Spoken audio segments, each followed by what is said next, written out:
Hi, everybody. Y'all, I am so excited today. Do y'all see this sweet man that is on our webinar series today?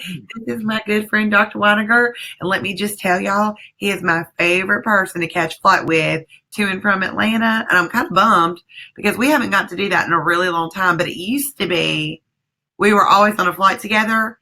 And a lot of times we'd get to sit next to each other, which was great for everybody else because we're super entertaining. And you're not to find out how much so.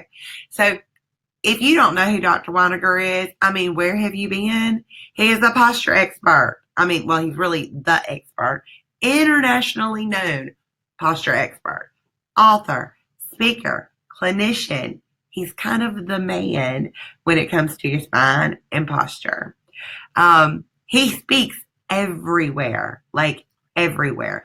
Now, if you're thinking, because I know there's a lot of people from state associations and boards and executive directors watching this today, and if you're thinking, well, he hadn't spoke for me, well, shame on you, but we can fix that. All you have to do is email me. I will connect you with this sweet, sweet man. And by the way, personally, his class is fun.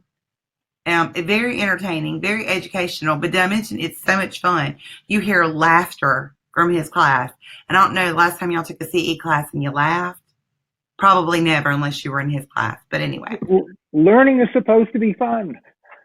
And you definitely make it fun. Sometimes, even when I don't have time, I mark his class anyway, and I might be late, but you can bet I'm going to slide in the back because I'm going to play and have fun with Dr. Weiniger and everybody in there. So anyway, everybody meet Dr. Stephen Weiniger, the posture expert. Chrissy, thank you for saying those very, very kind words. And everybody, welcome. And my goal here is giving you some of the experience of what we do in terms of understanding why there's such an issue now with posture and kids. And this is one of the presentations that we did at FCA last year. We've done a few other places. And it fits in with some of the new tools that we've come out with and are coming out with to address what we call the crisis of tech and posture breakdown to Generation Z. And the goal is being aware that kids are growing up in a different world. This kid is going to have tech his entire life, and his body is going to be responding to what he's doing in a way that is not positive. And there's an opportunity to step up and to help people help themselves, not just come to me and I can help your pain, but here's how you can take care of your body in a way that you get the importance of standing taller and teaching them a methodology and a framework to understand how to do that, which we call strong posture. It's a huge issue. This came out in 2019, U.S. News and World Report. A third of U.S. kids have back pain, and the incidence rose with the kids' age and weight. And it was also higher in those who played sports. And that's significant and important because once upon a time, it was, well, they just need to exercise. But the kids that are exercising more are having more pain. And the fact that the incidence is rising with the kids' age is saying that it's affecting kids more as they live with some of the problems of when they were younger for a longer period of time. We're going to come back to that in a little bit. But the point is, it's not just get out and move around. A bunch of studies are debunking that, and they show why it's not just if you move, it's how you move. And all motion begins with posture, all motion ends with posture. Traditionally, back pain in young kids was not a problem. And anything that came in that was a kid with a problem, orthopedists used to say, this child has an organic problem. And that this is from the Journal of the American Association of Orthopedic Surgeons. Non-organic back problems is becoming more common now. It didn't used to be the case. It used to be single-digit populations of kids having back pain. Now it's a quarter of them. And this trend has been going on for a while, and you have to really zoom back to get a full perspective on it. Because back around the turn of the century, when there was a different issue that was creating a lot of attention on posture. It was going to school. Sitting at a desk all day long in school was going to be a posture problem because the kids were sitting at the desk and their body was folded.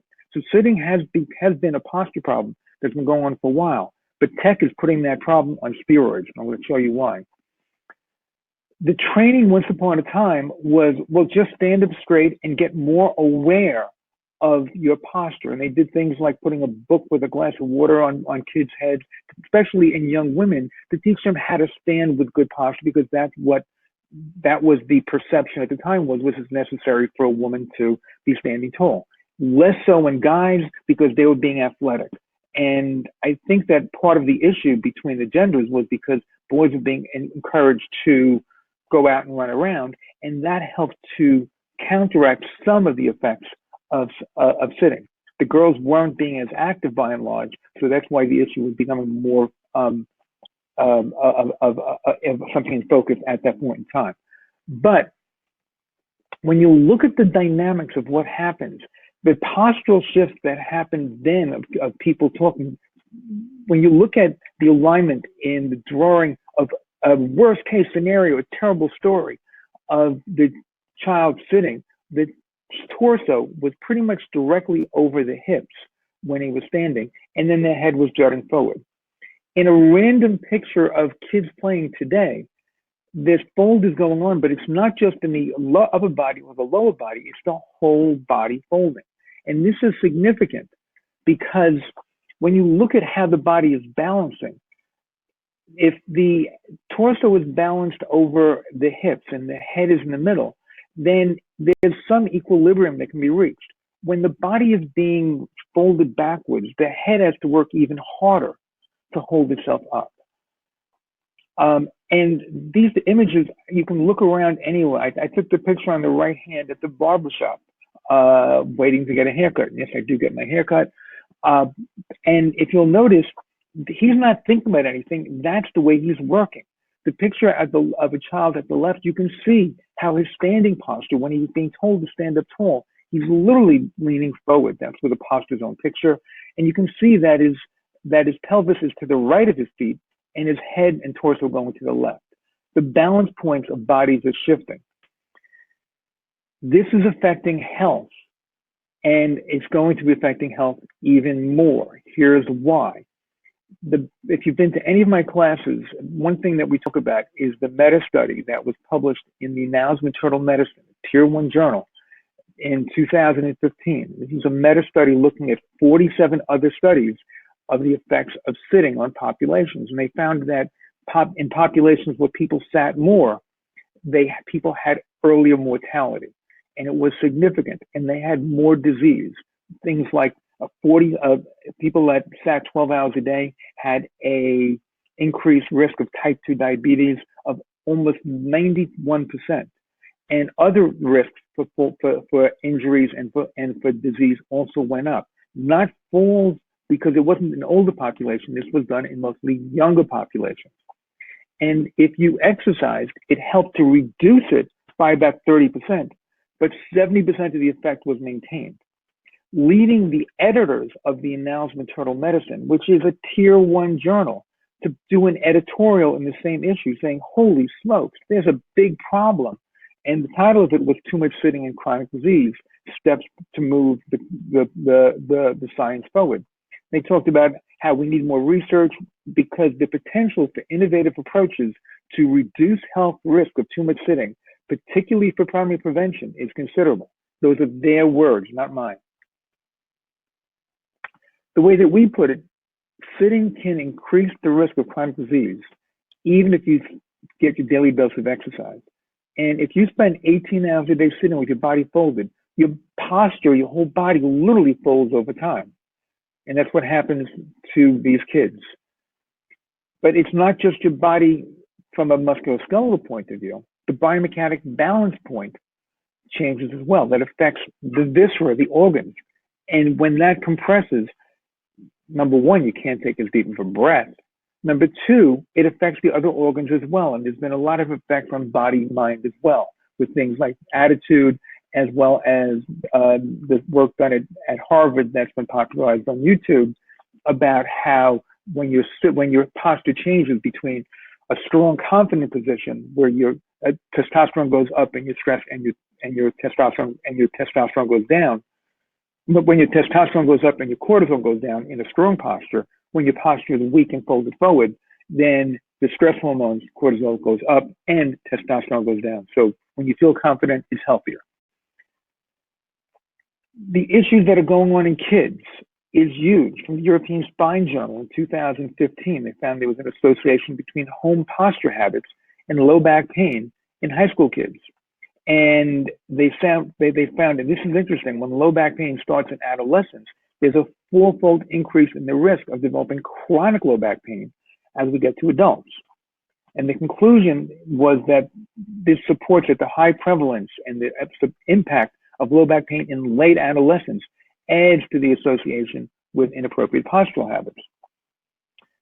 It's not just back pain, headaches. Right now, the headache is 23 to 51% of kids are having headaches. This was from a systematic review in 2011.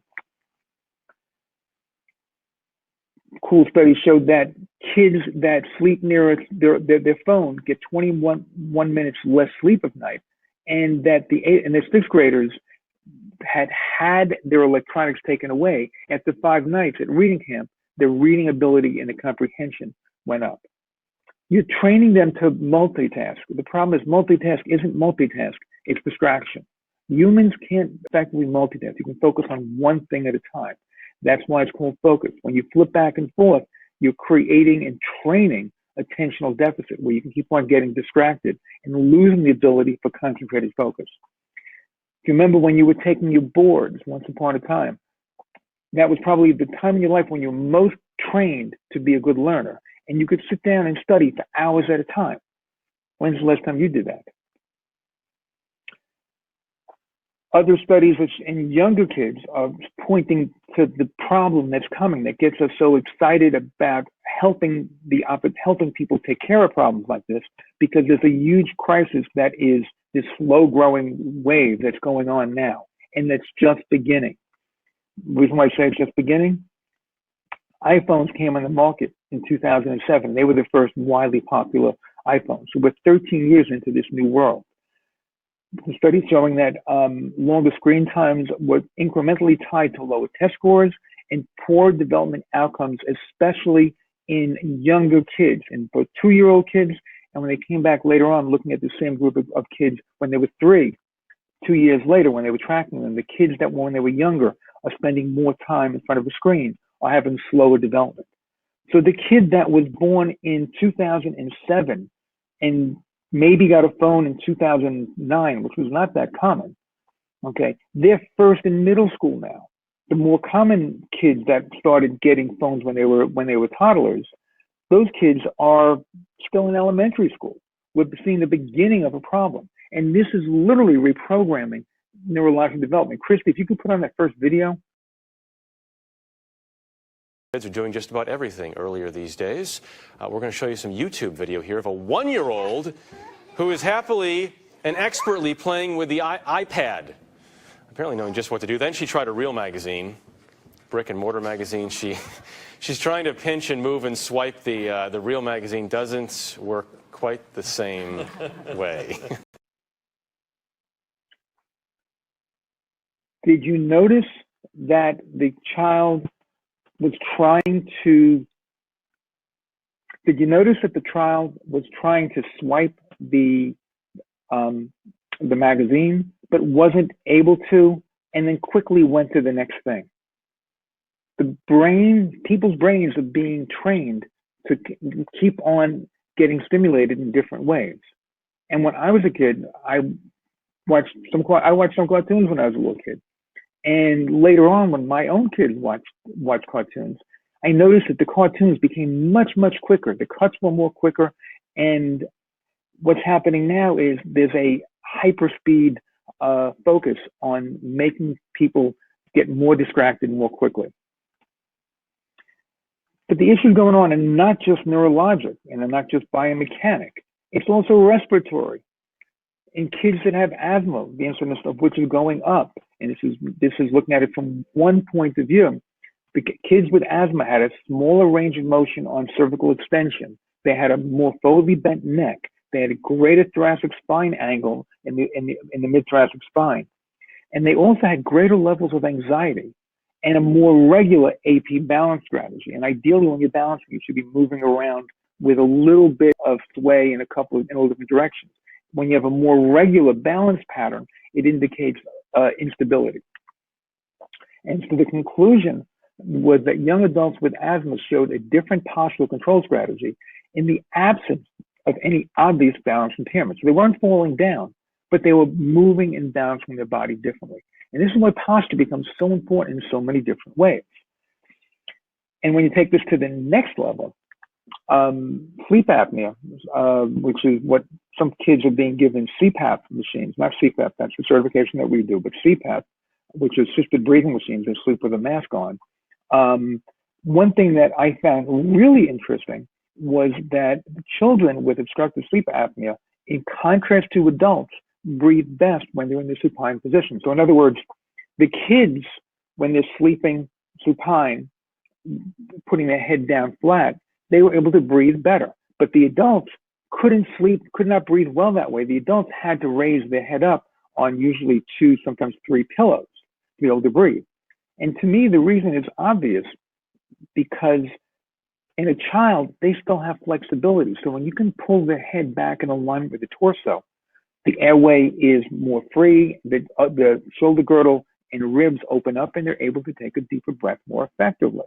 Whereas for an adult, once these muscles become trained to be in a shortened position and functionally adapt, they can't breathe as well without a pillow.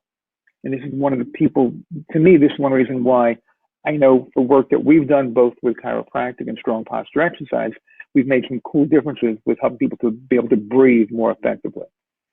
And coming back to asthma along a similar line, this is from the Cochrane Review, which is basically the big review organization that looks at different diseases and what helps different things. And they talk about asthma and posture exercise, that they says that there's anecdotal evidence in Eastern and Western literature that describes considerable benefits to patients with asthma when treated with breathing interventions, training the muscle of the diaphragm. And their conclusion was that the trends for improvement, notably in quality of life measurements, are encouraging, and further studies are merited. So all this stuff about kids with posture and kids and breathing, and the problem that's getting worse, is pointing to a societal problem and an opportunity for people that can help, and a bigger opportunity for people that are helping to educate their community, not just to build a practice, but to be the speakers of the local posture specialist in that area. And so I'd like to talk about the things that we talk about with posture for everybody, not just kids, because posture is about the global function of that individual structure. It's the strength of your balance and your overall health. And it's a static proxy to affect how the spine is stabilizing, how the overall body is stabilizing, both statically standing there, not moving. And when you start moving it, how you're stabilizing your body in order to control where you are and how to move. So we can talk about that, as Christy said, a whole bunch. And when we do classes, we get people moving and we get them connecting their body to reality on a couple of different frameworks and levels, basically using tracks to focus people's attention. First, I'd like to talk about the challenges to having posture care be something that everybody knows is important, just like everybody knows that the blood pressure is important from once upon a time, and then their cholesterol, and then their blood lipids, and then the HDL-LDL ratio. These are concepts that were not important. They were possibly significant, but until people started paying attention to them, and there was a language to communicate it to people, and there was effort to go in that direction. And most of those efforts were highly financed. And that's one of the challenges of making posture care something that people realize is important. There's not a major drug you can take to help it, but there's people that can help people to move well. And that's what we train. That's what a CPAP is, a certified posture exercise professional. And the message on posturemonth.org and the self-help sites are ace your posture, build awareness, train control, and build a strong posture environment. And to get people aware of this, there's 3 challenges that we see. Number one is defining normal. Because if you tell someone that their posture is not normal, you're opening up a can of worms that you may not be able to effectively address. The second is advising actions. What can I do? What should I do to take care of my posture? And the third is framing a message, both for those people to communicate to the people in their lives. Well, why are you going to this doctor? Why you want doing these exercises? And a message that anybody can understand and that everybody has to agree with because it makes sense and it's common sense. And it's experientially true. So with that, I'd like to tap a couple of points about posture that we're not going to talk about. And scoliosis, especially if it's over 30 degrees, we're not going to talk about that. That's a whole different story. Scoliosis, less than 30 degrees when in a younger population, watch for weighting is what they're doing with a lot of that. There's things that you, on the medical side, I have friends and colleagues that work with lower grade scoliosis, and I've seen some really cool things in that direction. Different days, conversation. But one study that I saw that was a up to 60-year follow-up after some people were diagnosed with scoliosis, especially once it was stable. This study found no significant differences in pain, disability, or HLQOL, which is health-related quality of life. They found no differences between people with and without being treated with a brace. So in general, I'm not crazy about braces. I'm not crazy about intervention. I am much more in favor of, when a problem is developing, treating it conservatively. And the other side that I would like to tap real quickly that I would put a lot of awareness in your minds about is there's a lot of people talking about posture being a problem. And we have a solution. Buy our brace and you can make somebody stand taller. And there's a little bit of truth to that. And a little bit is, yes, you can make them stand taller. But the challenge is, are they using their muscles or the brace to stay vertical? And if the answer is, well, the brace is pulling them up, then the question that I ask is, well, what happens to their muscles that are now not having to hold them up? And over a short amount of time, my experience, the muscles tend to weaken. And especially if they've been using it consistently, they need the brace to not hurt, and then it becomes more of a pain problem for a lot of people. And I think that kind of practice pattern is not where I want to go to. And I'm not saying that all braces are necessarily evil, but I'm saying that when you give somebody a brace, they tend to lean on it. And if the pain feels better with the brace, and they say, I'm not going to see you anymore because I feel better right now with the brace, you've given them a crutch, and they become dependent upon that crutch. And exception to this often can be using kinesiology tape. I like the TheraBand stuff because you can put it on more measured, but using tape lets you have it as part of a program, especially at the beginning of the program. That can make a lot of sense, but not as an ongoing basis. You don't want to train somebody to have a weakness. And the other side of posture is the biopsychosocial effect. People with stand tall posture look more confident. They have a different attitude. And you can tell when you look at somebody if they're looking down or they're looking up on life. Cool study that I really like, talking about self-image and self-esteem, and whether they view themselves as a winner or a loser. Students were randomly assigned to either adopt an upright open posture or a flexed poor posture, and then went into a room. And the ones that were told to have an upright posture, they picked seats at the front of the room. And on a questionnaire, they saw themselves as better leaders than their slouched counterparts. Your posture affects how the world sees you. It also affects how you see yourself. So the methods that we talk about is Ace Your Posture, and the putting this out on a self-help framework for CPEPs and for others for StrongPosture.com, as well as Posture Month, that is a public health initiative. And using these kinds of sharing, which is in messaging, does your superhero have strong posture as a way to talk to people to build their awareness of their kids? Because the kids don't know about their posture. The kids don't care about their posture. Generally speaking, if the kids' parents are saying, you need to do this, the kid's first reaction, once they're past 7 or 8 years old, is, do I have to? I don't want to. And so you want to engage the kids in anything that you do. It's very hard to just tell kids, well, go out and play more because it's good for you. Some kids maybe, but most of the kids that I've had experience with tend to be a little bit more, they want to do what they want to do. So you want to get their desires and your desires together. And that's where the ACE framework works well, not only for adults, but for kids as well. You want to build awareness, teach and train control, and optimize the environment. This is one of the flyers that we have in CPAP for talking to parents, to talking to kids about their posture problems. In the beginning is building awareness with a picture. Because we come back to where I began, defining what is good and bad posture, defining normal, that is part of the problem, how that is viewed. There isn't a normal posture any more than there's a normal body. There's wide ranges because my body and your body are genetically different. So our expression of how we balance are going to be subtly different as well. Posture for an individual is what we're more concerned about, rather than creating a external objective. You should be this range. How does your body stand today? And can we get it to stand stronger? And defining stronger as pulling head, torso, pelvis more in line over where you're standing, reducing the functional collapse that happens with a sitting flex posture or a texting flex posture. And this is when we get into the posture zone kinetic box framework. Your posture is how those four masses, blocks.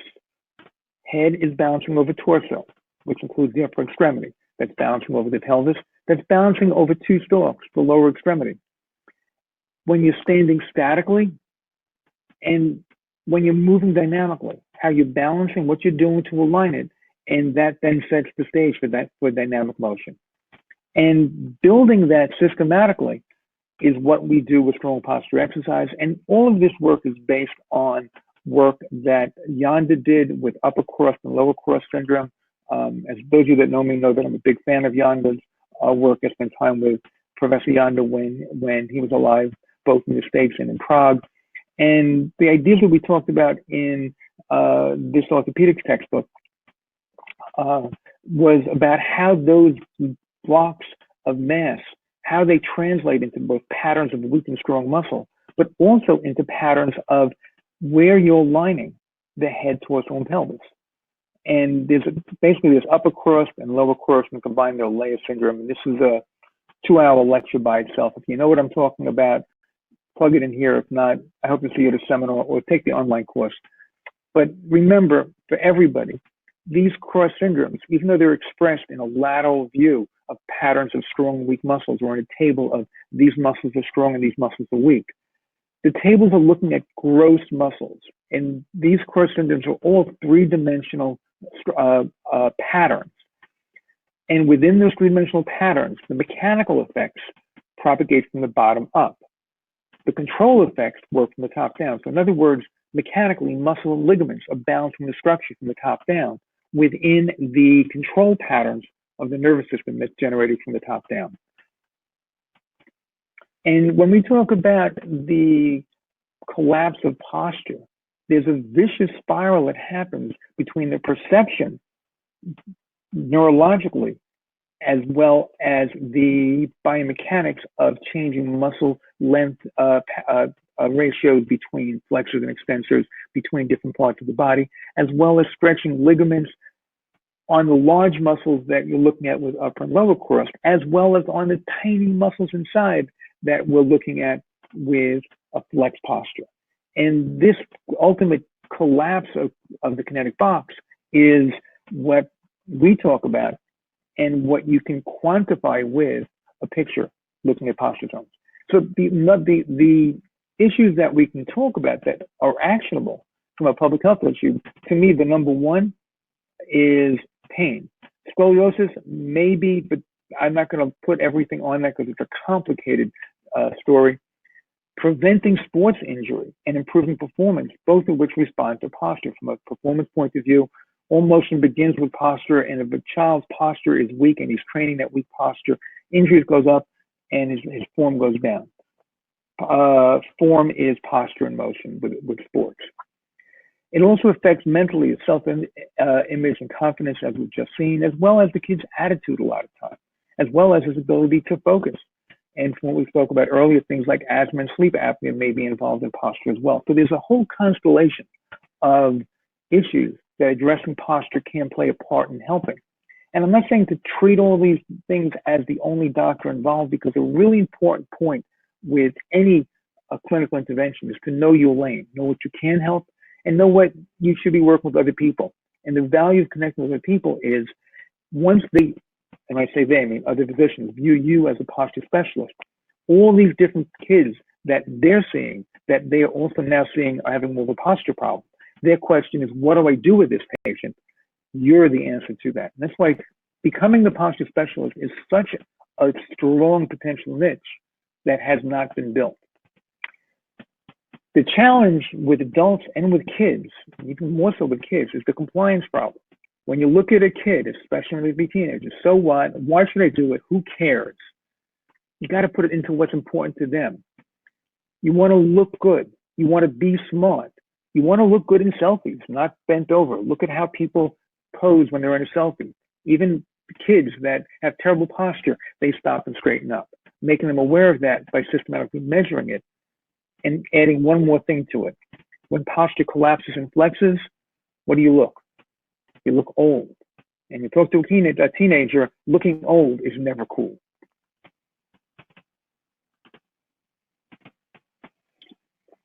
An important point, consequences that are divorced from action don't motivate change. Telling a kid that when they're old, they're going to have a problem isn't going to change behaviors. 25% of high school seniors are vaping now.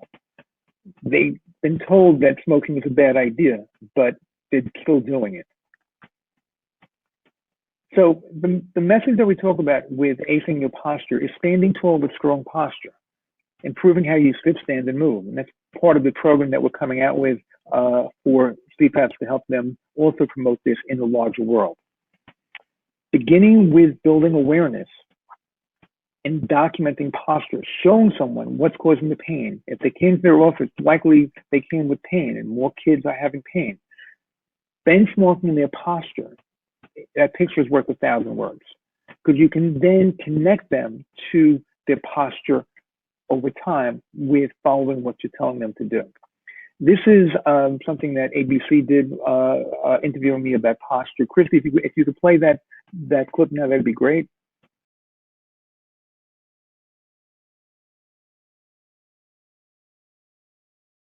Your kids got new phones, tablets, or other devices during the holidays. You might want to pay attention to how they are playing with them. How are they sitting, or are they spending hours slouched over? Poor posture could take a serious toll on the spine, the shoulders, the hips, and the knees. Now, health specialist Denise Dodor has some simple ways to help stay healthy. Shoulders back, chest out, head up. How is your posture? I have really horrible posture. I have a tendency to keep my shoulders up like this. Expert Stephen Weiniger says good posture means your head, torso, and pelvis are all stacked over your feet while you stand. We label those areas posture zones, and we try to pull posture zones towards center. He took a posture picture of Dee Hobbs, which showed her zones aren't as well aligned as she thought.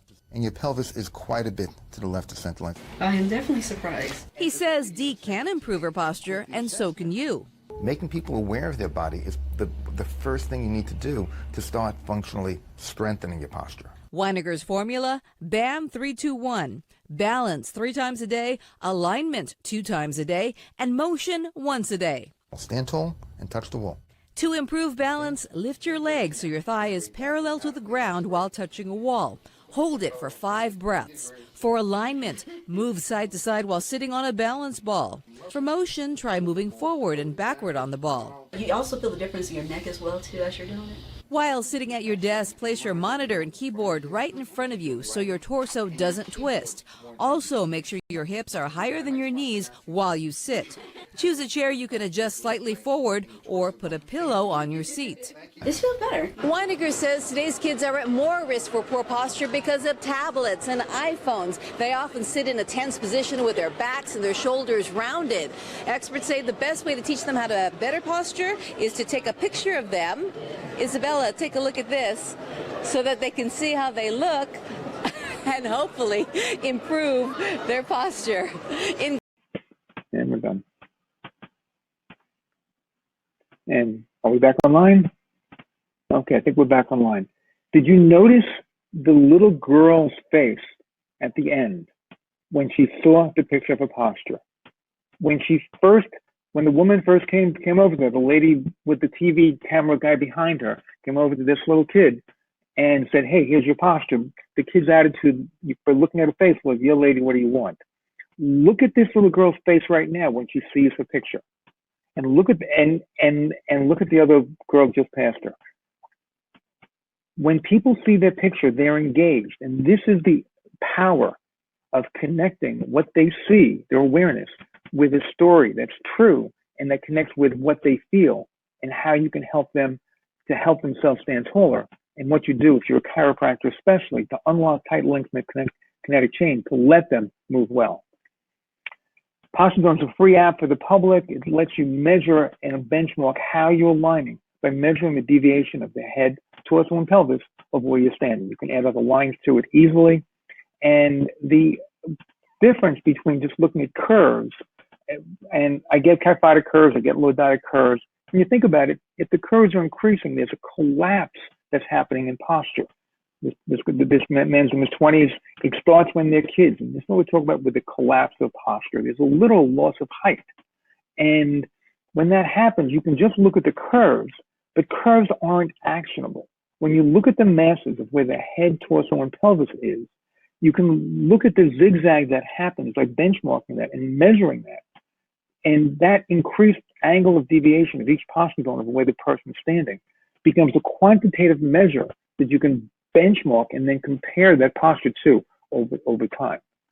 And by having that being something that kids look at, especially with a younger child, that then sets the stage to keep on doing it as the child gets older. When I was a kid, it was stand up next to the door, and my dad had a little corner that he would make a line on the wall for my brother's height and my height as we grew up to see how old we were at different ages. This is so much more powerful with a picture, especially if you do it in a standardized way. And that's one reason why we came out with the new Posture Zone kids. I don't know if you can see this, but behind me there's a picture of the regular grid and the new kids grid. And the goal is using the kids grid to help engage the kid to take a posture picture because it's made just for them. And especially if you're having them side by side, if you're having mom against the big picture to show Junior how it's done, then the kid likes to do because they want to see the picture just like you showed mom, so with dad. And taking a picture with the app lets you measure global postural stress because you're observing and benchmarking the center of that mass's divergence from the gravity line. In other words, you're having a benchmark to assess and measure the strength of their posture. Building the awareness of head being level, torso being lifted, an engaged core, and a lower extremity grounded is the direction of strong posture consciousness. And we're building that along 3 tracks to strengthen balance, alignment, and motion. Way long conversation on today, but if you're interested in this kind of work, consider joining us on some level. And I'll go over that at the end along as with an amazing deal because we have a new program that we're working on that we are coming out with in the next couple of weeks. And so because of that, because of our goal with that is not just talking to your patients or to your community, but talking to the media as well. We want to get more pins in our map. Right now, if you look on a map, we probably have about 600 CPAPs globally. I'll be in Australia for a month in November doing classes with the Chiropractic Association there all around the country. In the States, we are strongest. We have CPAPs in every continent except for nobody in Antarctica. And the more we can build the awareness of this, especially on the internet, the stronger we can all be. And we're putting together tools for CPAPs to go out and educate more effectively with the annual Posture Month campaign next May. So this is one reason why we want to be teaching more doctors and get more people out there documenting the awareness of posture and teach people how to strengthen their posture. Because the ACE framework begins with awareness. You can see the picture. And the next is training posture control. You exercise as you move. All motion begins with posture. All motion ends with posture. And combining that framework of posture zone to create awareness and strong posture protocols to build control is a systematic, evidence congruent model to build a practice. Because those exercises, those BAM exercises, balance, alignment, motion, build a virtuous spiral. And this book, Stand Tall, Live Longer, is a general public version of it to put the ideas out there. And if people want self-help, they can get self-help. If they're having a problem, if whenever I do this exercise, I feel pain over there, seeing a CPAP or a professional that can help them is what we talk about. The clinical handouts, how you teach these with more detail, more systematically to make it fit for that person, for their body. And so when we teach exercises, we teach we teach cueing using what's called must versus try cues. The must is the imperative, you've got to do that. And that's focusing their attention towards the goal. The try is where you're creating an effort in a direction.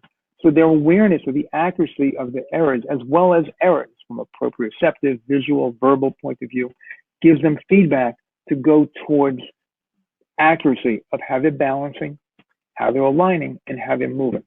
And what that does is also corrects sensory motor errors to make them move in a way that makes sense for their body, which is different from yours and mine.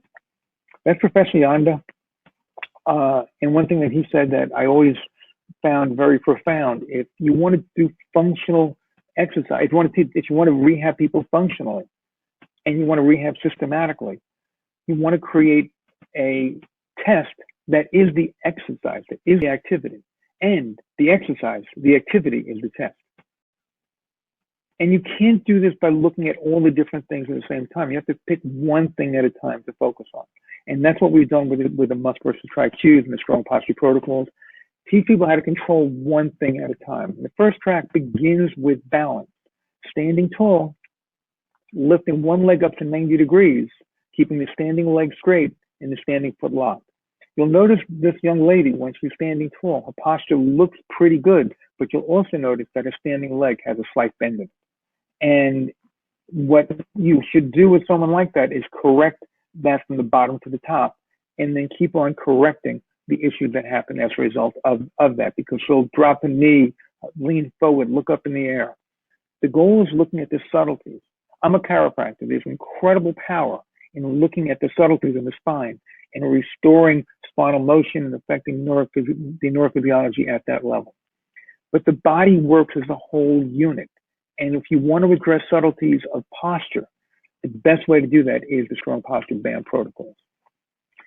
So the clinical message that we have is ACE posture: be aware, take control, and optimize your environment. And this is the flyer that I talked about at the top. Chris, if you could put the flyer up for them to download, because I'd like you to have this. I'd like you to see what we want to help you put out there, and download it, use it in your practice, start giving it to people, and notice when you start getting more kids to come in, because the parents are aware that there's a problem, and what you want to do is be the resource, not bring them in for care, bring them in for a picture. Talk to them about it, and let's see how you stand, and take a picture and start benchmarking the child's posture. And then next year, have them come in for the picture and compare this year to next year. And that is something else cool about the app, which you can generate a report very easily on an app that is a one-time $30 purchase, that you can generate reports and compare their posture today to last year and the year before and the year before, if you start taking posture then. So today we want to get you in the habit of getting people in the habit of checking their posture for their kids and for themselves, because posture is important. And taking this into other directions to promote the idea that acing your posture in places other than a clinical office make sense, and positioning you as being the posture specialist with tools to do that. And that's what we do with CPAP. These are some of the challenges, talking about attitude, sports, all different concepts. So for today, the takeaway that I'd like to check you to talk about is to take a posture picture of people, check their balance, and start teaching them how to understand posture, to ace their posture. Promoting posture awareness. The first tool, Christy, this is something that we have. I'd like you to put up the order form that we have, because ChiroHealth is a good friend of ours, and we may be working with them a whole lot more going forward into 2020, especially with some of the things that we're doing and that I believe they're doing as well, some things that kind of fit together. So if you don't have a grid, get a grid. I suggest getting a posture zone grid first for grown-ups, and then also getting a kids grid. But you want to have at least a full-size grid, unless you have an old kids practice. In that case, get a kids grid. But we also have wall grids, door grids, portable grids. We have more grids than anybody else on the planet in terms of taking pictures. And they're not the cheap, stinky banner stuff. They're hard plastic that you can use to do exercises against. They're not flimsy. They're strong and they're durable, and you can't rub the blue stuff off. So it becomes a great station to do exercise in the office. If you like what we're doing, you want to start doing some rehab with postural motor control. The rehab box has the basic patient handouts, the team training manual, along with a basic alignment protocol that's on the DVD, as well as a copy of Stand Taller Live Longer. And if you want to learn more about this and get CE for it, take the posture rehab and motor control exercise course on cesleep.com. There's 5 3-hour modules, and each module is regularly $75. I believe it's $250 for the 5 modules, so you're basically buying 4 and getting 1 for free. This is the second module, and they systematically build a framework along with the kinds of information that I'm sharing with you here to make you understand why building a BAM is so important, and how to do it effectively, and how to communicate that to other healthcare providers. If you like what we're doing, just if you'd let them download the CPAP brochure, there's an amazing deal we're doing now on CPAP. CPAP stands for Certified Posture Exercise Professional, and it's real. It gives you the tools, the training, and the marketing support to master what the concepts of strong posture is about, and to build referrals in an honest, authentic way, to get people to get why posture is important and how to help yourself. Other apps are okay. It's showing people something, but certification comes with everything that you need to build all the things we talked about before, and a bunch more: posters, flyers, handouts, certificates. But it also, the biggest thing about CPAP is it comes with a listing in the CPAP locator on the free Posture Zone app. The pro version of the app is $30 one time. No monthly nonsense. One time you own it. And yes, you can move it to your iPad and an iPhone and whatnot. But you're listed from the time you start as being a CPAP. And it's not just on the app, it's on posturemonth.org, Stand Taller Live Longer, Body Zone, Posture Practice, and some other projects that are really cool and I'm really excited about. So if you're thinking about doing CPAP, if you've seen me before and you've thought about doing certification, if you bought some of the tools, great, we'll give you 70 cents on the dollar credit for it. If I gave you more today than you thought you were going to get when you had that experience at a seminar, talk to people that are doing CPAP. This is a really short-term plan. I've never done it like this, and I'm kind of curious what happens. So right now, the special prices on that order form are good till 5 o'clock Friday Eastern Standard Time, and then they go away. Check on posturepractice.com for more information about what we do and what other people say. And again, the big message: posture is important. You want to care for your posture. You want to move pain-free. You want to move well. And together, that's part of the path of being well and aging successfully and feeling good through life. Standing tall to live longer. I'd like to thank you and invite you to join the Strong Posture movement. And so with that, we'll drop, if you'd like to talk about it, have any questions, give us a call or drop me an email. That's my info below. Christy, are there any questions about life, universe, and everything? And I hope I didn't talk too slow. No, you did perfect. I don't see any questions, but if you do have a question for Dr. Weiniger, please submit that in the chat feature now. Again, all of the files that Dr. Weiniger talked about were available under file sharing. I also included the links to download them in the chat box so you could get them either way for all of my attendees who love to document every webinar they take, even though, again, these are not for continuing education. You can also download a certificate of attendance that says, hey, I sat through this entire webinar on posture training today. So I hope you enjoyed it, but one of the things about getting CE, some states are a lot more easy.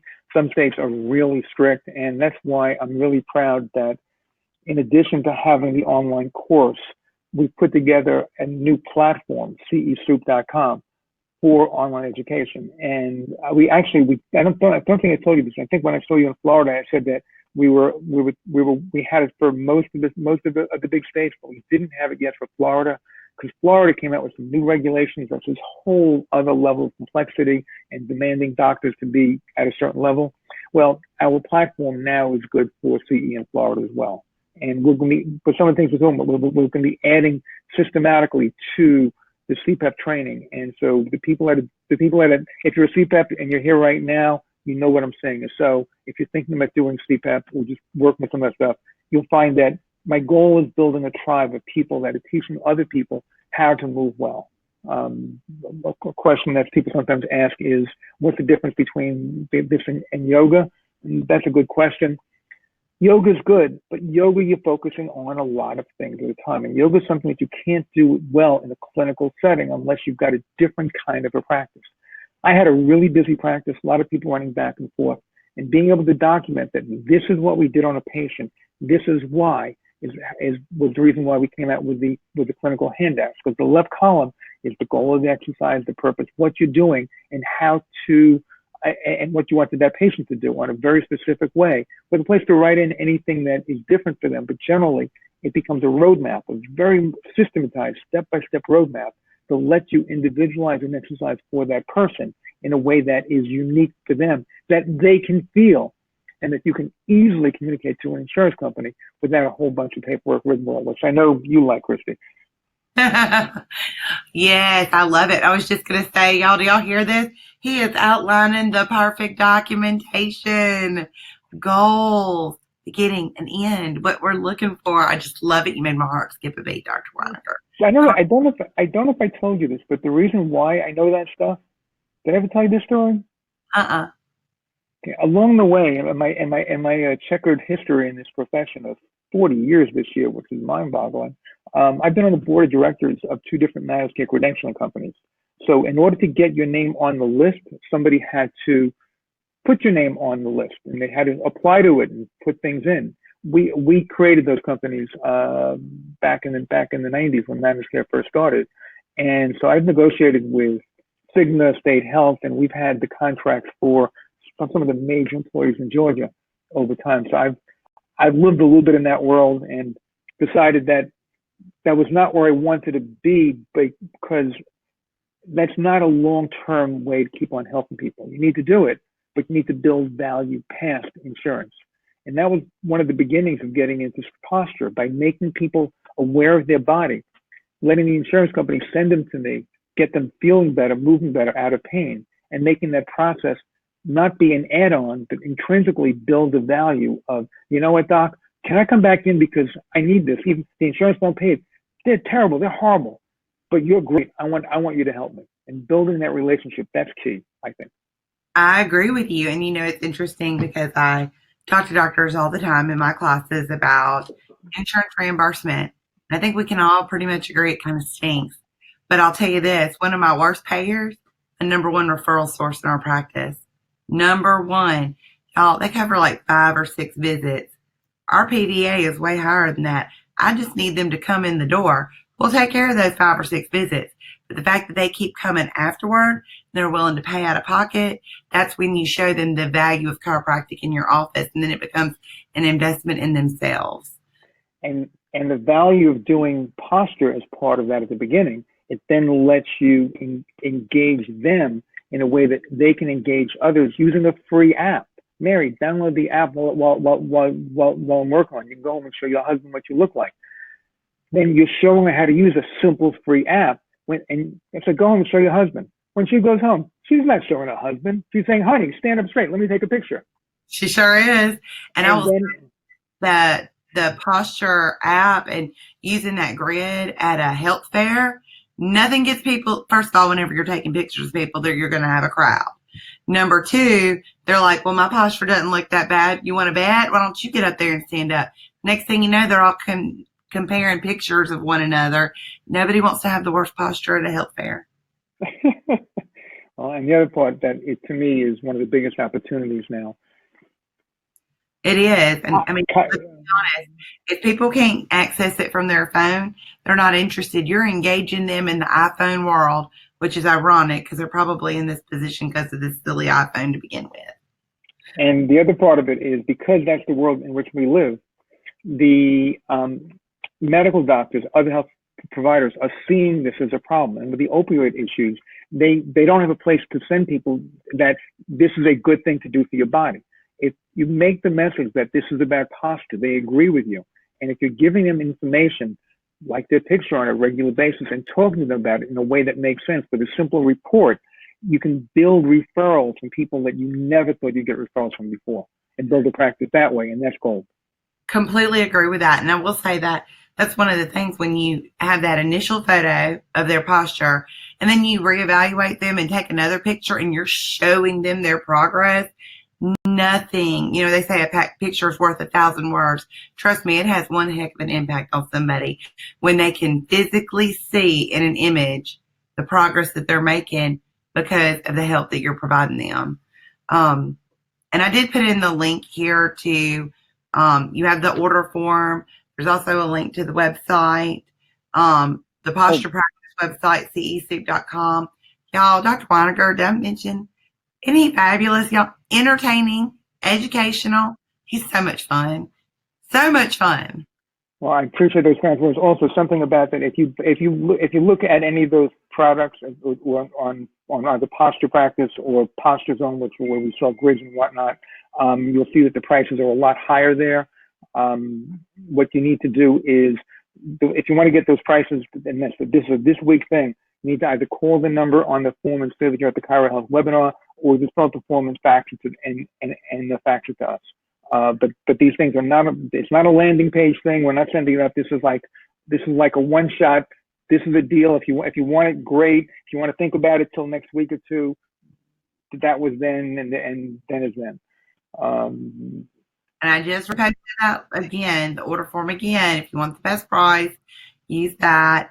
Look up the app. It's super cool. Download it to your phone. Play with it. It's free. It's really funny because the first time I ever met Dr. Weiniger a really long time ago, it was a really long time ago. I just celebrated my 9th year working in chiropractic.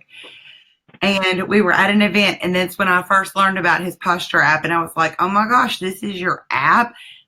And I told him the week before I had been at an event, and a friend of mine who is a chiropractor and I were playing with the app with other attendees at a convention because my boss showed it to me because Dr. Weiniger had shared it with him, and we were about to start using it at health fairs. And literally, we're standing there at a breakthrough coaching event, and we were sitting there playing with the app with different attendees. I'm like, stand here, and we kept taking pictures. I'll tell you, we've had some research people that are doing studies with the app. This is not coming from us. We made a decision a long time ago that if we're doing research, that we're doing it, it's going to be looked at with a little bit of, we have a self-interest in promoting it. Absolutely. And my goal has been engaging other people in the bigger world by doing something well, that when they look around, they see, hey, this is the best thing for that. And if you look on posturezone.com, you'll see some of the people that are using Posture Zone grids in hospitals and military and school systems all over the world. So we've been very blessed that we've been able to help a lot of people. And our goal right now is taking it to the next level. So if you have any questions, drop me an email or give us a call. I'll be tied up this weekend teaching, of course, but anyone that wants to teach people how to move well, All motion begins with posture, and strengthening posture strengthens motion, as well as makes people look better and feel better too. So true. Just a reminder, next week we have Dr. Fab Mancini here to talk about the biggest secret to successful practice.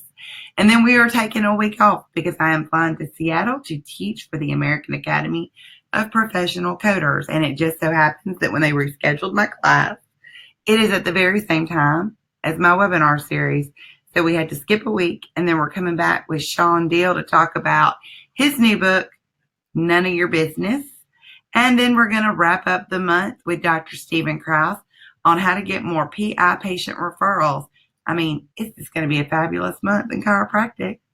So I want to thank everyone. If you have any questions for Dr. Weiniger, you can always email me and I will share them with him. Not that I need an excuse to reach out to him because I love him and he's one of my favorites. Thank you. You can absolutely email him at drw@bodyzone.com. And he teaches a lot in Florida. He teaches a lot all over the country. And I cannot believe you're going to Australia, which I was going to be with you on that trip. If you haven't had him come speak to your state association, you are missing out. No joke. Honestly, we rate speakers on here, and when we speak at events, we're rated by audiences as well. And if we didn't rate well, we wouldn't get asked to speak again. Y'all, everybody loves his class. I mean, they love his class. So if you haven't invited Dr. Weiniger to come speak at your state association, you need to put that on your to-do list for 2020. And since I know his schedule fills up fast, email him, drw@bodyzone.com. He'll send you his classes that he can teach, and y'all get him booked because he is fabulous. And also, I really like it when y'all do that because then I get to see him a whole lot more. Thank you, Christy. I appreciate those kind words very much. You're welcome. So everybody, y'all have an amazing rest of your day and a fabulous week, and I will see y'all next week. Have a great one. Thank you.